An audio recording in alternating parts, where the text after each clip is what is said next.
हमारी सभी बहनों को हरतालिका तीज की बहुत बहुत शुभकामनाएं। हर हर महादेव, जय भोलेनाथ। नमस्कार, मैं साधना पांडे मार्गदर्शन पे आपका स्वागत करती हूँ। तो आइए दोस्तों, जानते हैं हरतालिका तीज व्रत की बिल्कुल सरल पूजा विधि जो आसानी से घर में की जा सके। तो सबसे पहले तो तैयार हो जाइए, अच्छी तरह तैयार हो जाइए। हाथों में मेहंदी वगैरह लगा लीजिए, पैरों में महावर लगा लीजिए, तैयार हो जाइए और अपने घर में एक चौकी या एक पाटा लगा लीजिए। लाल कपड़ा बिछा लीजिए और एक कलश रखने की तैयारी कीजिए। कलश में सिक्का, सुपारी, हल्दी डाल दीजिए, आम का पल्लो डाल दीजिए और उसके ऊपर चावल से भरा हुआ बर्तन रख दीजिए और गौरी पार्वती की एक तस्वीर रख दीजिए।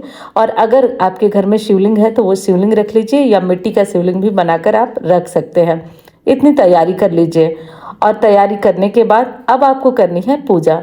पूजा से पहले हम दीप नारायण को प्रज्वलित कर लेंगे। एक दीपक जला लीजिएगा और प्रयास करिएगा कि ये दीपक घी का हो या तिल के तेल का हो, सरसों के तेल इत्यादि का दीपक ना हो, इस चीज़ का ध्यान रखिएगा।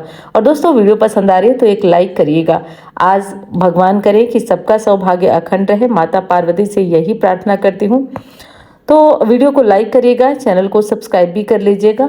और सबसे पहले पूजा करने से पहले आपको संकल्प लेना है। तो देखिए, पूजा में संकल्प लेंगे, अपना नाम, स्थान, गोत्र बोलेंगे और कहेंगे कि हे गौरी पार्वती, मैं अखंड सौभाग्य के लिए आपका व्रत कर रही हूँ, आप अखंड सौभाग्य प्रदान करें। उसके बाद हम 3 बार आचमन करेंगे। आचमन में हाथों में जल लेंगे और इस जल को अपने ऊपर छिड़क लेंगे। उसके बाद शिवलिंग रखे हैं तो शिवलिंग को स्नान कराएंगे गणेश जी का ध्यान करने के बाद। तो सबसे पहले ओम गंगणपतये नमः ध्यान करेंगे, उसके बाद शिवलिंग को स्नान कराएंगे। शिवलिंग को स्नान कराएंगे। यहाँ पे पंचामृत बना के मैं रखी हूँ, दूध, दही, घी, शक्कर, शहद। तो पंचामृत बनाकर आप घर में आराम से पूजन कर लें। देखिए, मंदिरों में भी पूजा हो सकती है, लेकिन घर में आराम से इत्मीनान से पूजा करने के बाद किसी मंदिर में जाकर आप दर्शन या पूजन कर सकते हैं। पूजा का शुभ मुहूर्त क्या है, इसे लेकर बहुत मतभेद है। कुछ लोग कह रहे हैं पूजा सुबह करना है या शाम को। तो देखिए दोस्तों, पूजा हरतालिका तीज व्रत में विशेष कर शाम को ही होती है। शाम को 6:45 से लेकर के और 9:38 तक पूजा का शुभ मुहूर्त है। तो आप इस मुहूर्त को नोट कर लीजिए। जो लोग कहीं मुसीबत में है, परेशानी में है, वो सुबह 8 बजे तक, सुबह 5:00 से 8 बजे तक पूजन कर सकते हैं। लेकिन हरतालिका तीज की पूजा शाम में ही होती है। और देखिए, यहाँ पे गणेश जी को भी मैं तिलक कर रही हूँ सिंदूर से। और गौरी माता की मांग भरना बहुत ज़रूरी है। और सिंदूरे से नहीं मांग भरी जाती है, मांग भरी जाती है अपने जो पूजा के सिंदूर होता है उससे। कुछ लोग बोले हैं कि ये सिंदूर आप मंदिर ले जाना ज़रूरी है या नहीं। तो देखिए, ये कोई नियम नहीं है, ये सब मत फालतू की चीज़ें करिए। सिंदूरा मंदिर ले जाएंगे, कहीं टूट गया, फट गया, कुछ दिक्कत हो गई तो और समस्या।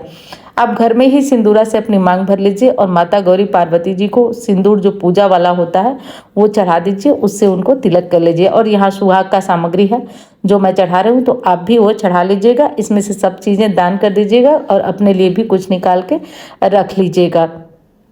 उसके बाद गौरी पार्वती माता को जो वस्त्र होता है वो वस्त्र अर्पित करेंगे। तो आप ब्लाउज का पीस भी अर्पित कर सकते हैं।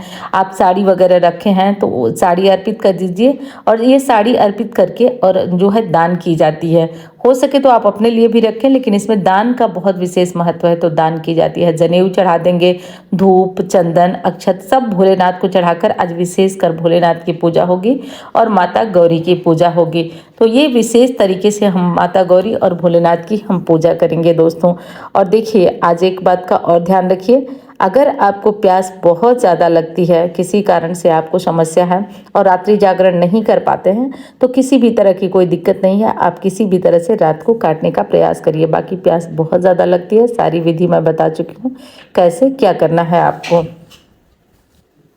तो देखिए दोस्तों, जो फूल वगैरह है वो चढ़ा देंगे। गौरी माता को लाल फूल चढ़ाएंगे, भोलेनाथ को जो सफ़ेद होता है फूल, सफ़ेद फूल चढ़ाएंगे और जो एक आंकड़े का फूल होता है वो चढ़ाएंगे। उसके बाद जो भोग प्रसाद की चीज़ें बनी होती हैं वो भोग प्रसाद की चीज़ें हम चढ़ाएंगे, जैसे गुजिया है, बाज़ार की मिठाइयाँ हैं, या जो चीज़ आपके यहाँ चढ़ती है वो भोग प्रसाद आप सबको चढ़ा दीजिए। उसके बाद फूलों का हार पहना दीजिए।